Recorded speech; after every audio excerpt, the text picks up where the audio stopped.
Hi everyone! And for today, i-share namin sa inyo yung aming mga greatest persecutions habang kami ay nagwo-walk sa path ng Panginoon. Ikaw, Angela, can you share with them your greatest persecution? Greatest Greatest. persecution. Yung sinabihan ako ng mga tao na hindi totoo yung ginagawa ko. So the word is plastic. Tama? Oo, Plastic. Anong naramdaman mo? Siyempre, nasaktan ako at first. Kasi siyempre, alam mo sa sarili mo totoo yung ginagawa mo. Pag nagsasalta pa naman sa atin yung mga ibang tao, akala nila robot. Na parang, dahil nagbabasa ka ng Bible, huwag kang masasaktan. Ganon. Ang naging tingin sa atin ng tao na parang perfect ka dapat. Kasi Bakit ka magkamali? you're reading the book. Oo. Tapos parang, kontrolado nila yung emotion mo. Kabawal ka magalit. Kapag galit sila sa'yo, magkasalita sila.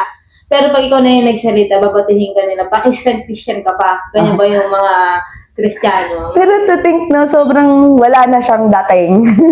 Actually, ngayon, wala na siyang dating. Pag sinabi sa amin na, yan na yung mga Christian, ayan na yung mga anak ng Panginoon.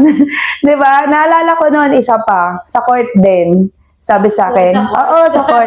Sabi sa akin, ayan na pala yung anak ng Panginoon. Yung ginanon pa ako from head to toe. Gusto ko kayang sabihin, kung anak ako ng Panginoon, sino tatay mo? Pero syempre, nasa mind ko lang yon. Kaya nga dapat at the end of the day, we always repent sa ating mga naiisip at nasasabi sa kapwa natin. So, kung sa'yo plastic, ako alam mo akin. Ano naman? Sobrang distracted ako sa word na bida-bida.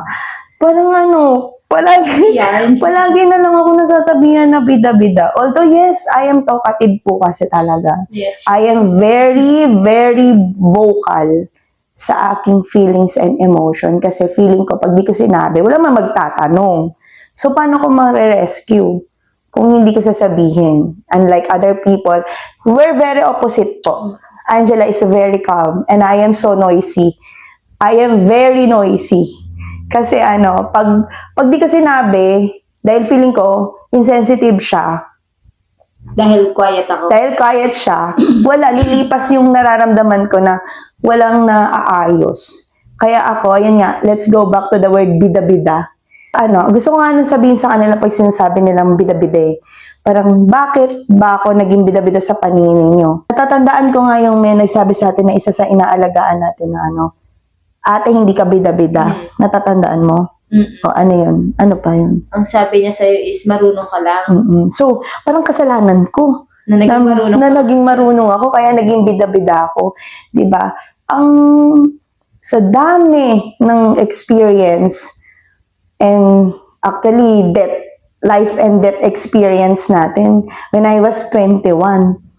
Sobrang dami ko ng experience ng kamatayan din. Suicidal po kasi ang person. Kaya sobrang hirap pong i-manage. Kaya yung persecution na yun, akala lang ng tao, they can easily throw that words sa atin, pero they don't know na while they are drinking outside, they are very noisy outside, alam niyo po ginagawa namin? We're reading our Bible. Actually, dati, gumigising pa kami ng 5 a.m. just to do our journal. Pero ngayon, medyo pagkagising na talaga. Kaya, we need to strive hard again para makabalik tayo sa ganung way ng journaling. Iba kasi, pagka ganung oras, talagang iba yung pakiramdam. So, syempre, lagi naman natin, ang presence ng Lord naman laging nasa atin. Pero yung yung feeling na kakatagpo. Very quiet kasi. Oo. Tapos wala narinig mo lang yung mga manok. Lalo nung nalipat tayo dito sa Bulacan, mga manok lang po. Wala na pong maingay. Alam niyo po mga kapatid na napaka-importante pag napapersecute ka. Di ba? Bakit? Yun yung isa sa mga sign na effective ka at saka nakikita na kasi ng mga tao na hindi mo na ginagawa yung mga dati mong ginagawa. Katulad ng mga disciple, di ba? Na-persecute din sila noon. Na-strengthen yung ating faith. Na-stretch din tayo. Na-stretch tayo. Actually, pag ang Holy Spirit is in you, talagang there's a conviction eh. Pag pinatulan mo yung mga taong nagpa-persecute sa'yo, nandun yung conviction. Ang hirap matulog, no? Parang gusto mo, ibalik na lang yung oras para hindi mo na lang siya nagawa. Ayan, we have the same insight pagdating sa ganun.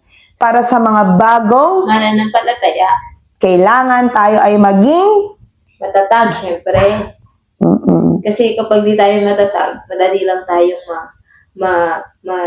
masisipa ng mga salita ng mga taong nakapaligid sa atin. And the Bible is enough para sabihin sa atin na kailangan yung foundation na binibuild natin is nasa bato.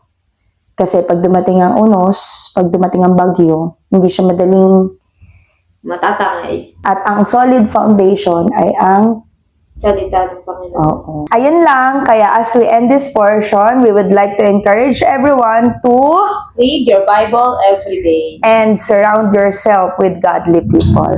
Thank you so much. Bye!